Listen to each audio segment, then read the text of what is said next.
दोस्तों नमस्कार, स्वागत है आप सभी का एजुकेशन मंत्रा में। दोस्तों बहुत सारी इंपॉर्टेंट अपडेट्स आ चुकी हैं। नई अल्टी ग्रेड शिक्षक भर्ती के लिए खुशखबरी है। यूपी ट्रिपल एससी की नई भर्ती के आवेदन शुरू हो चुके हैं। सीटेट 2022 से संबंधित सूचना है। 10 लाख में इनकम टैक्स ऑफिसर बन रहे थे और 71,000 को नियुक्ति पत्र बटे हैं। तो सारी अपडेट्स पर होलसेल इन्फॉर्मेशन प्रोवाइड करेंगे। वीडियो को लाइक एंड शेयर करें। तो चलिए दोस्तों शुरू करते हैं।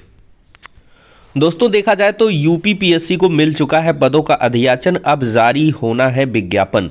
कैलेंडर में शामिल होगी एलटी ग्रेड और पीसीएस जे भर्तियां। तो प्रवक्ता जीआईसी और एपीएस भर्ती शुरू होने का इंतजार खत्म हो चुका है और जल्द ही 2023 के लिए भर्ती परीक्षाओं का नया कैलेंडर जो है वो जारी होगा। आयोग को विभिन्न प्रकार के कई पदों का अधियाचन मिल चुका है जिन्हें नए कैलेंडर में शामिल किए जाने की तैयारी है। आयोग को एलटी ग्रेड शिक्षक भर्ती में तकरीबन 5418 पदों का अधियाचन मिल चुका है। इनमें से पुरुषों के 3341 और महिलाओं के 2077 पद खाली हैं।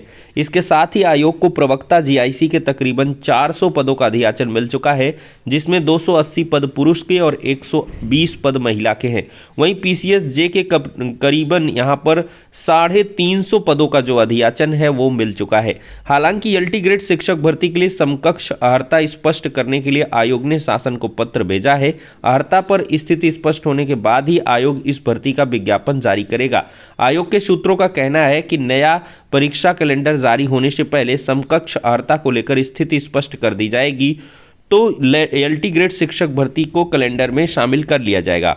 वहीं पर आयोग के पास अपर निजी सचिव एपीएस के 350 पदों का अधियाचन मिल चुका है, लेकिन यह भर्ती भी फंसी हुई है। इसके लिए सेवा नियमावली में संशोधन का प्रस्ताव लंबित है। लंबे समय से नई भर्ती का विज्ञापन जारी करने की प्रतियोगी छात्र मांग कर रहे हैं। अगर भर्ती को लेकर जल्द ही स्थिति स्पष्ट हो जाती है तो इसे भी नए कैलेंडर में शामिल किए जाने की संभावना है। तो दोस्तों आयोग के सूत्रों का कहना है कि बहुत जल्द जो समकक्ष अर्हता का विवाद है वो निपटेगा और सेवा नियमावली में संशोधन भी हो जाएगा और इस प्रकार से आपकी जो दो भर्तियां हैं, प्रवक्ता जीआईसी और सहायक अध्यापक जीआईसी और एपीएस, ये 3 भर्तियां एक तरीके से हो गई। इनका जो विज्ञापन है वो बहुत जल्द जारी होगा। 2023 का जो नया कैलेंडर जारी होगा उसमें ये भर्तियां होंगी। यानी कि आप मान सकते हैं कि जनवरी में इसका जो कैलेंडर है दिसंबर में आ जाएगा और जनवरी में आपका विज्ञापन वगैरह जारी हो सकता है। दोस्तों सीटेट से बड़ी जुड़ी इंफॉर्मेशन है। यूपी का कोटा पूरा हो चुका है, लेकिन कल देर शाम कई अभ्यर्थियों ने अपडेट्स दी हैं कि जो यूपी के सेंटर्स हैं वो खोल दिए गए हैं। तो एक बार आप लोग यूपी के सेंटर्स को चेक कर लें कि वो अभी खाली हैं। मे बी शायद लखनऊ का बताया जा रहा है कि लखनऊ का, कानपुर का जो सेंटर है वो खोल दिया गया है, उसमें रिक्तियों को बढ़ा दिया गया है। तो पहली बार सीबीएसई ने आवेदन के लिए अभ्यर्थियों की संख्या तय की थी और यहाँ पर जो आवेदन की संख्या है वो भी बढ़ी है, ऐसी उम्मीद है। तो ये खबर खैर समाचार पत्र में पड़ी हुई है, तो आप इसको मद्देनजर रखते हुए अगर यूपी के बाहर मिल रहा है और आपको बहुत ज़्यादा दिक्कत है तो अब आप छोड़ सकते हैं। अन्यथा मेरे हिसाब से आप सेंटर कहीं भी मिले, पूरे भारत में कहीं भी मिले, आपको एग्ज़ाम देना चाहिए। लुफ्त उठाइए, हर एक पल का एंजॉय करिए। हाँ, थोड़ा सा किराया भाड़ा ज़्यादा लग जाएगा, लेकिन कम से कम अगर इसके आधार पर आपका केवीएस का एग्ज़ाम होगा, अगर आपके पास सीटेट पहले से उत्तीर्ण कर रखा है तब तो ठीक है, नहीं उत्तीर्ण किया है तो अभी तक सो कहाँ रहे थे, आपको आवेदन कर देना चाहिए था। और आवेदन नहीं किया है तो ज़रूर करें, क्योंकि केवीएस की वैकेंसी और यूपी में नई प्राथमिक शिक्षक भर्ती की वैकेंसी आपको देखने के लिए मिलेगी। अगर आप सीटेट नहीं देते हैं तो बहुत ज़्यादा पछताना पड़ेगा। दोस्तों 6800 आरक्षण सूची से जुड़ा हुआ मामला है। 23/11/2022 को यहाँ पर 4 बजे मैटर को लगा दिया गया है। पहले ये 3 बजे था। 301 नंबर पर 13/156 आज ही इस मामले की सुनवाई होगी। ऑनरेबल जस्टिस प्रकाश शुक्ला जी की बेंच में होगी। उम्मीद ज़्यादा यही दिख रही है कि अगर ये 4 बजे के लिए एक्चुअल में सही है, वैसे तो 3 बजे था केस, अगर 4 बजे है तो फिर दिक्कत हो जाएगी। लेकिन जो ऑर्डर में लिख के आया है उसको आप मान के चलिए। वकील लोग इसको मेंशन करवाएंगे कि 3 से 4 कैसे हो गया, क्योंकि ऑर्डर में साफ तौर पर जज साहब में 3 बजे के लिए बोला है। तो परेशान ना हो, एक आध हियरिंग में इसमें मामला क्लियर होगा। 10 लाख रुपए में बना रहे थे इनकम टैक्स ऑफिसर। लखनऊ में इनकम टैक्स मुख्यालय की कैंटीन में ये खेल चल रहा था। मास्टरमाइंड जो महिला है प्रियंका मिश्रा, उसको पकड़ा गया है। दुस्साहसी झांसेबाजों ने आयकर मुख्यालय को ही फर्जी नौकरी देने का अड्डा बना लिया। झांसेबाज मुख्यालय की कैंटीन में ही नौकरी देने का फर्जी इंटरव्यू ले रहे थे।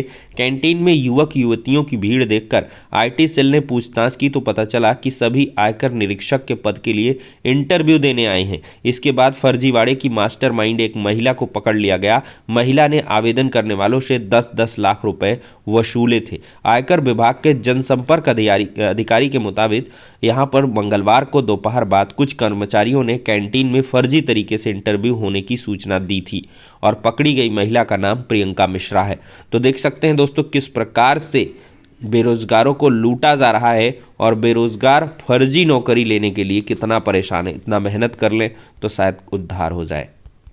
दोस्तों परिणाम संशोधित होने जा रहा है और कईयों की नौकरी जाएगी। असिस्टेंट प्रोफेसर की लिखित परीक्षा में 51 अभ्यर्थी सफल घोषित किए गए हैं।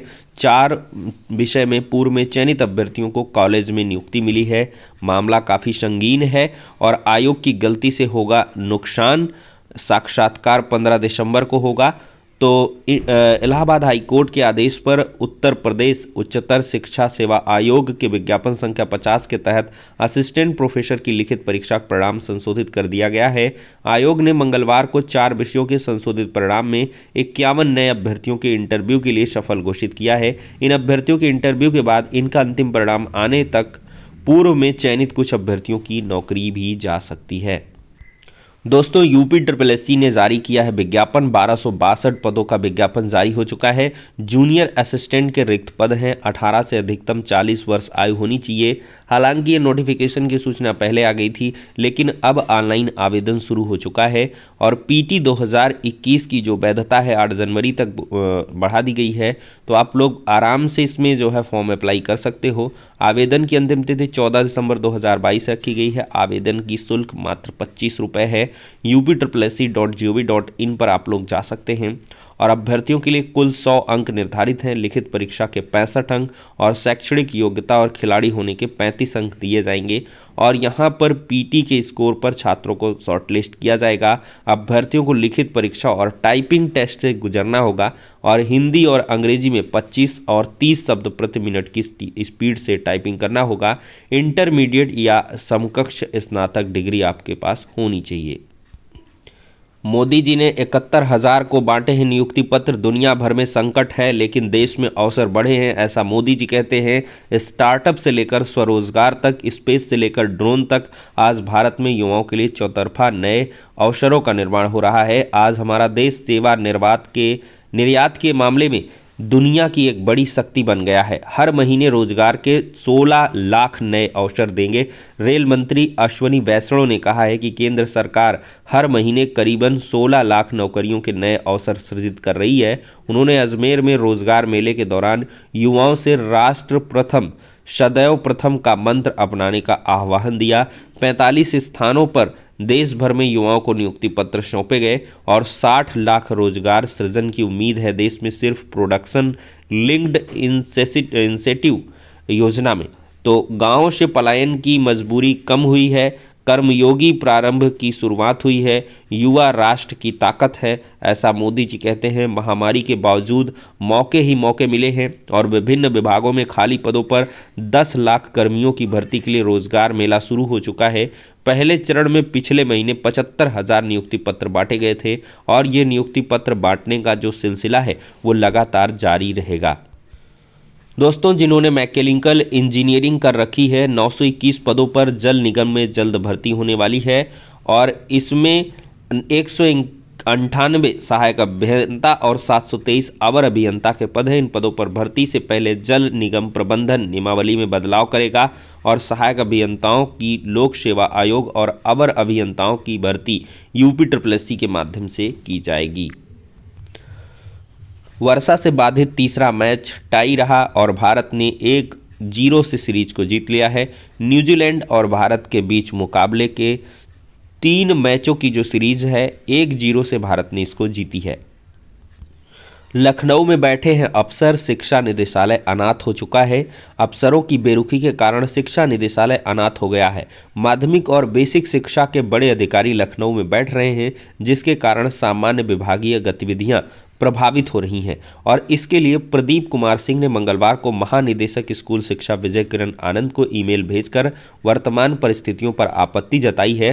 प्रदीप सिंह ने मुख्यमंत्री से लेकर अन्य आला अधिकारियों को ज्ञापन भेजकर अफसरों के निदेशालय में बैठकर शासकीय दायित्व निर्वहन करवाना सुनिश्चित करने का अनुरोध किया है और इसी वजह से देखा जाए तो जो एडेड जूनियर शिक्षक भर्ती के छात्र हैं उनका भी काम नहीं बन पा रहा है और सारे के सारे अधिकारी लखनऊ में बैठ रहे हैं। तो ऐसे में लखनऊ में आप लोग कांटेक्ट करें और शिक्षा निदेशालय प्रयागराज में थोड़ा सा कम आए जाएं। तो फिलहाल के लिए दोस्तों ये हो जाती हैं सारी इंपॉर्टेंट अपडेट्स। वीडियो पसंद आया हो तो लाइक एंड शेयर करें। नेक्स्ट वीडियो में मिलते हैं।